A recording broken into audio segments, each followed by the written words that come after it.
Bukan berarti aku kakakmu, bukan begitu.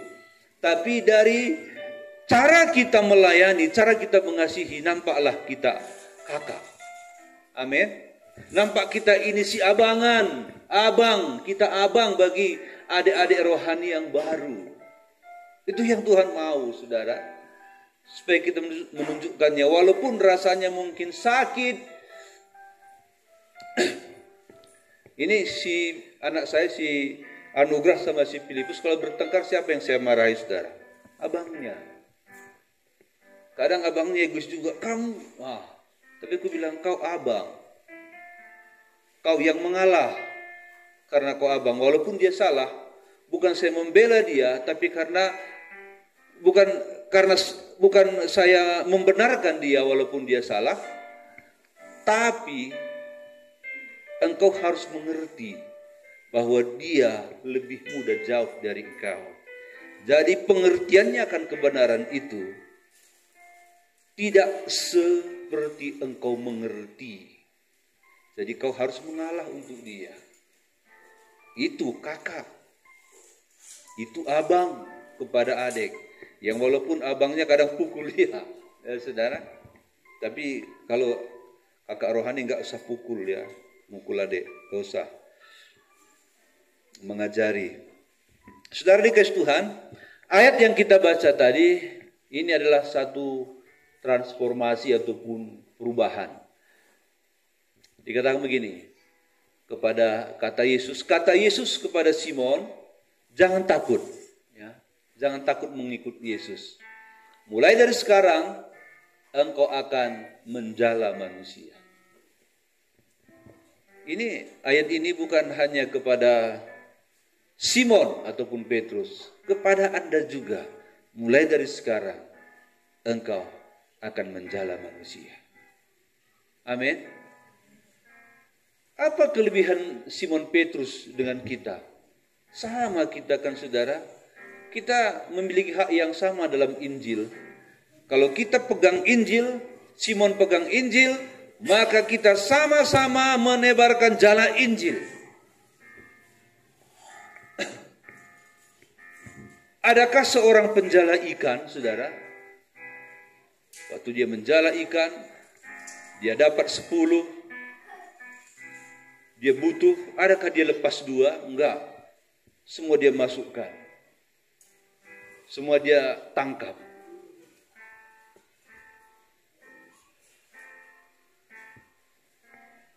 Kita jadi penjala manusia.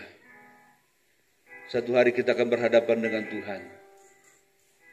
Ada kau jala? Setelah kau jala, kau lepaskan. Kita disuruh menjala. Inilah perubahan ya. Inilah perubahan dari Simon Petrus. Dia adalah penjala ikan. Dan Tuhan jadikan penjala manusia. Dan pilihan kepada Petrus, mau enggak? Mau. Dia menjadi penjala manusia. Kita lihat lagi saudara, Raja Daud. Dia adalah gembala domba di padang rumput yang hijau. Lalu karena dia dekat dengan Tuhan, maka Tuhan mengadakan perubahan dalam dirinya. Dari gembala kambing domba, Tuhan jadikan jadi gembala manusia. Yaitu menjadi Raja Israel. Jadi penggembala umat manusia. Menjadi penggembala Israel seumur hidupnya. Dia bisa menjadi bapa bagi seluruh kaum Israel. Haleluya. Mari kita berubah, saudara dikasih Tuhan.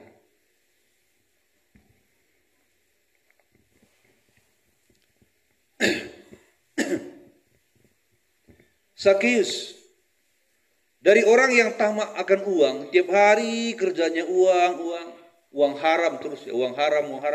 Pokoknya dia kaya dengan uang haram itu. Waktu dia berjumpa dengan Kristus, saudara, kekayaannya itu dia mulai alirkan. Dia enggak cari uang lagi. Tapi mulai hari itu dia berikan uang itu kepada yang membutuhkan. Karena dia sudah diubah Memang saudara, dengar baik-baik. Memang kalau seseorang sudah dijamah Tuhan, pasti terjadi perubahan. Katakan amin. Pasti terjadi perubahan.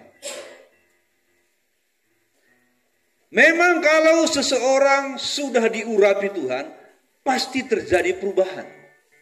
Dan ini adalah perubahan yang positif. Berubah ke arah yang lebih baik. Berubah ke arah yang lebih paten, lebih hebat, lebih luar biasa dalam Kristus. Terutama perubahan secara rohani. Kalau Kristus memandang kita, yang dilihat adalah perubahan rohani. Tapi kalau manusia melihat perubahan jasmani, perubahan ekonomi. Tengoklah Sian itu sekarang sudah punya mobil mewah. Tengoklah Sian itu sekarang sudah panen dia beli ini, beli itu. Itu kalau manusia. Tapi Bapa di surga tidak memandang itu. Walaupun dia akan berikan itu pada mereka yang setia. Ya, saudara. Manusia memandang sebatas itu. Tetapi Bapa memandang iman kita. Dia berkata, apabila anak manusia datang ke dunia, ke bumi, apakah dia mendapati iman? Apabila dia datang kepada seseorang, adakah dia lihat seseorang itu punya iman yang berubah? Adakah pembaharuan iman? Ataukah pembaharuan itu berputar ke bawah? Jalan ke bawah atau ke atas?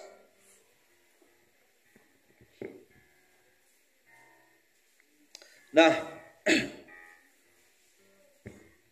kalau Anda sudah dijamah Tuhan, berarti Anda harus berubah. Apalagi kalau Anda sudah diurapi dan dipenuhi dengan Roh Kudus, maka seharusnya itu lebih berubah. Ya, saudara. Jadi kalau Anda belum berubah walaupun sudah dijamah dan diurapi dan dipenuhi dengan Roh Kudus, hari inilah mari sama-sama berubah. Haleluya. Betapa hausnya Anda mencari uang. Ya, saya katakan uang. Ya, kalau di zaman sekarang beberapa saya lihat pemburu dolar, pemburu uang.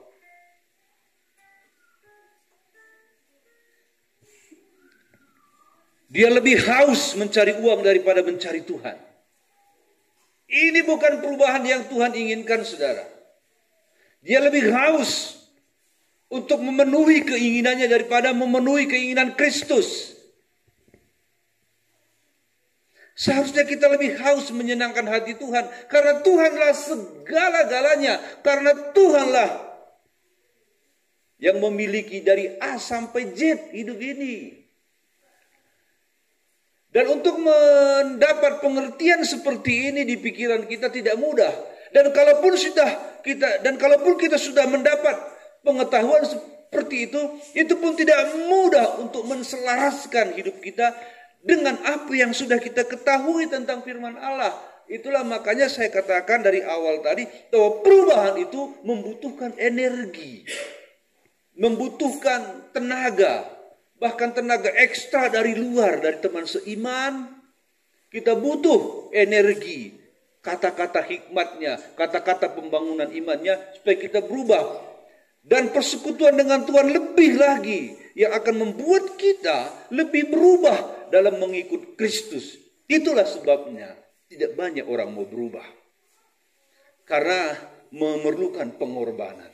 Pengorbanan dan perubahan menuntut pengorbanan yang sangat merugikan kita kadang. Terkadang sangat merugikan kita.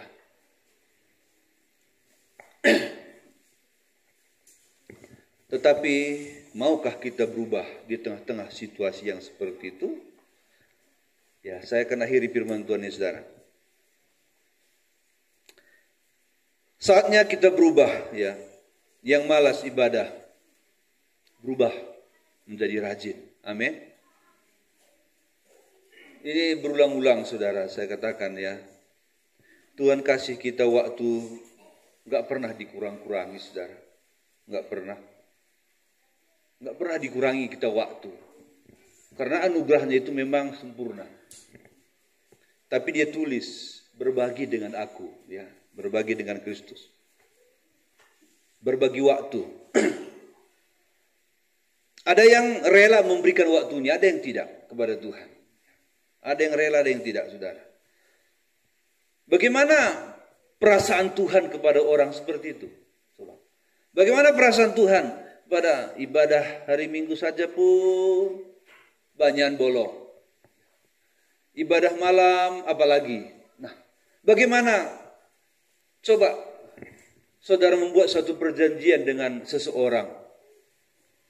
Saudara bilang, saya kasih kamu waktu hidup. Dia mau mati nih. Saya kasih kamu waktu hidup 20 tahun lagi.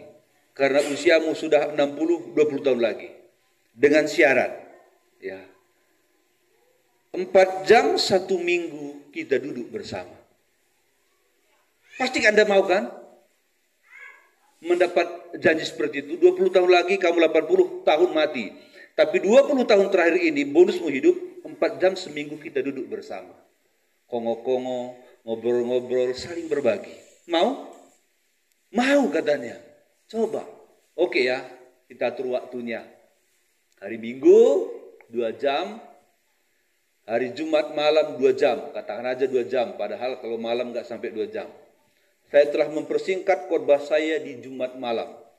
Hari Jumat malam sudah saya persingkat. Dulu awal-awal sini enggak, saya kipas saja. Tapi saya persingkat, hanya sekitar 15-20 menit. Dan orang yang kita kasih waktu 20 tahun itu tidak tepat janji. Kalau Anda manusia pasti Anda marah. Dan Anda akan mempersingkat umur orang itu. Tapi Bapa di surga tidak.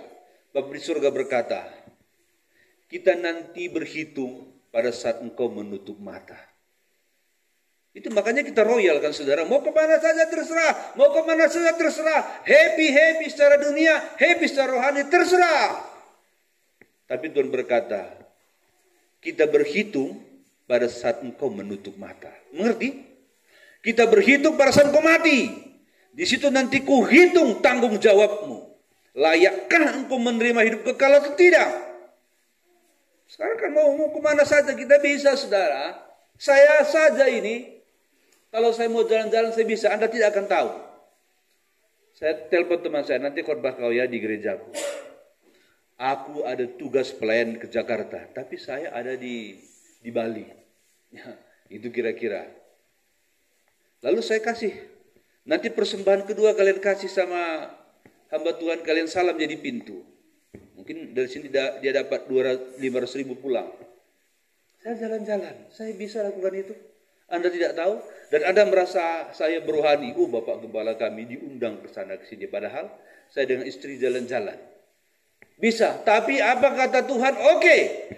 Di waktu engkau mengembuskan napas terakhir. Setelah itu kita berhitung. Waktu dia buka buku nanti. Ternyata pembukuan saya kotor. Kotor saudara. Nilainya nilai 4.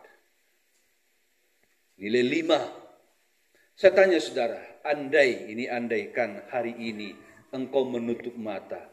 Bagaimana pembukuan Anda dengan Tuhan? Layak terima hidup kekal? Atau tidak? Kayaknya Anda tahulah saudara. Pasti kita tahu. Ya. Haleluya. Haleluya. Nah, saudara, yang suka sungut-sungut, mulai sekarang berubah. Yang suka protes, mulai sekarang berubah. Yang ada udang di balik batu, berubah, saudara. Yang pelit, ini saudara. Jelas ayatnya kan, yang pelit nggak bisa masuk surga, nggak bisa. Jangan tawar-tawar lagi tuh. Firman Tuhan itu ukurannya pas. Kita yang menyetel-menyetelkan saudara. Kita yang setel. Firman Tuhan segini. Firman Tuhan yang ini. Kalau yang ini, haleluya. Kalau 2 berkat, tangan paling tinggi. Siapa mau terima berkat? Siapa mau proses? Saya doakan kita semua diproses. Amin. Karena mengikut Tuhan itu tidak bisa dipisahkan dengan proses, saudara. Perjalanan bangsa Israel dari Mesir ke Kanaan itulah perjalanan kita. Amin. Itulah gambaran perjalanan Kristen sepenuhnya. Setiap orang yang mengikut Kristus pada awalnya pasti menangis dan bersuka cita. Sama seperti orang Israel di Mesir. Mereka tertawa, mereka happy, melihat mujizat-mujizat. Mereka dimanja. Tapi saatnya kau kudewasakan. Di Mesir itu gambaran anak-anak rohani yang makan, minum ASI, nasi lembut. Di pangku Tuhan mereka kayak anak kecil.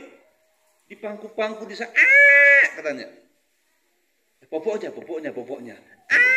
Dia nangis, kasih ASI, kasih susu. Tapi Tuhan tidak mau anak-anaknya seperti di Mesir. Itu makanya dia bawa keluar dan dia proses di padang gurun. Dan yang tidak mau diproses, mati. Mati secara jasmani dan mati secara rohani. Ngeri, saudara. Ngeri ya, saudara. Terus bagaimana mungkin Anda berubah? Kalau ibadah Anda saja Senin Kamis, enggak mungkin. No, enggak mungkin, saudara. Mari kita berubah, amin. Kalahkan semua yang mengikat Anda, amin. Belakangkan semua yang mengikat Anda. Malam paling 1 jam lebih dikit kita selesai ibadah. Lebih panjang pun ngomong-ngomong, saudara. Lebih panjang ngomong-ngomong. Hari ini hanya 2 jam. Kadang lebih, kadang kurang, saudara dikasih Tuhan. Itulah proses. Dan di rumah juga kita diproses lagi. Tapi kekuatan kita untuk diproses adalah waktu ibadah-ibadah kita. Tuhan memberkati. Ubah hatiku. Haleluya.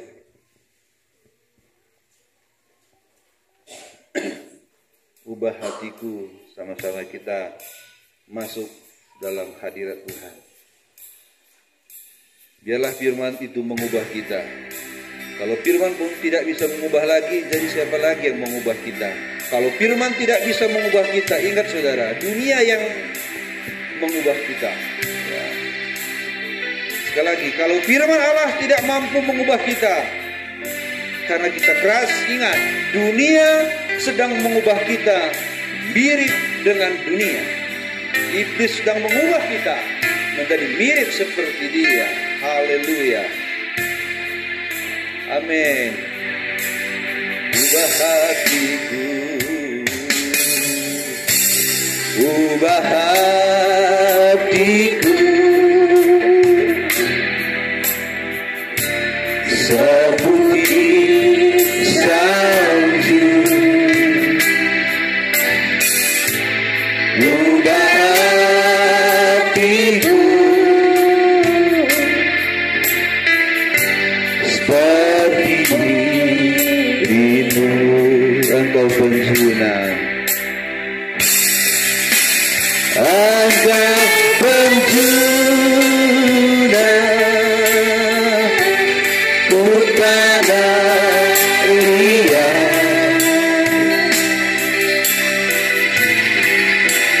bentuk jadikan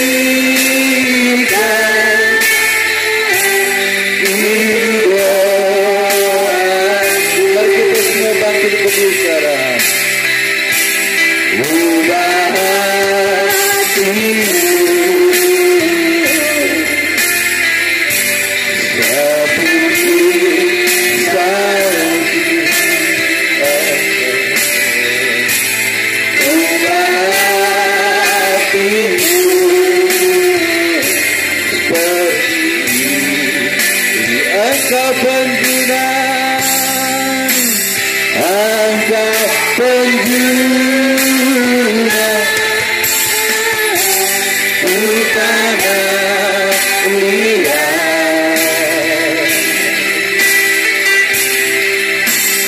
untuk jadikan ini doaku.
seperti hatimu, Yesus,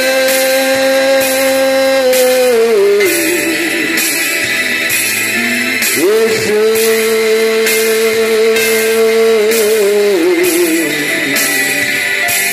Haleluya.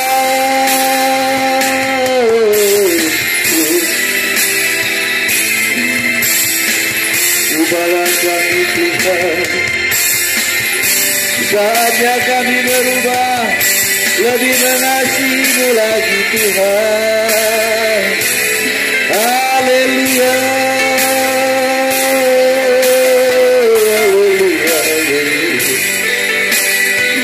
Haleluya.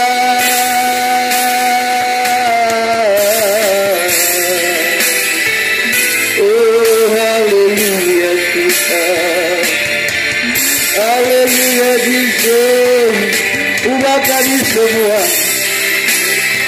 Beri kami roh yang rela untuk diubah hari ini Tuhan. Jangan perubahan kami jalan di tempat Tuhan. Haleluya.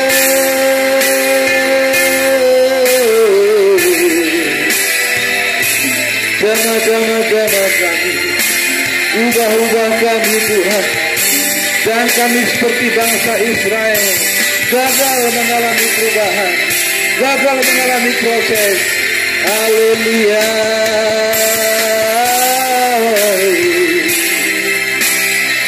Terima kasih Tuhan. Engkau penjuna, bukan liar.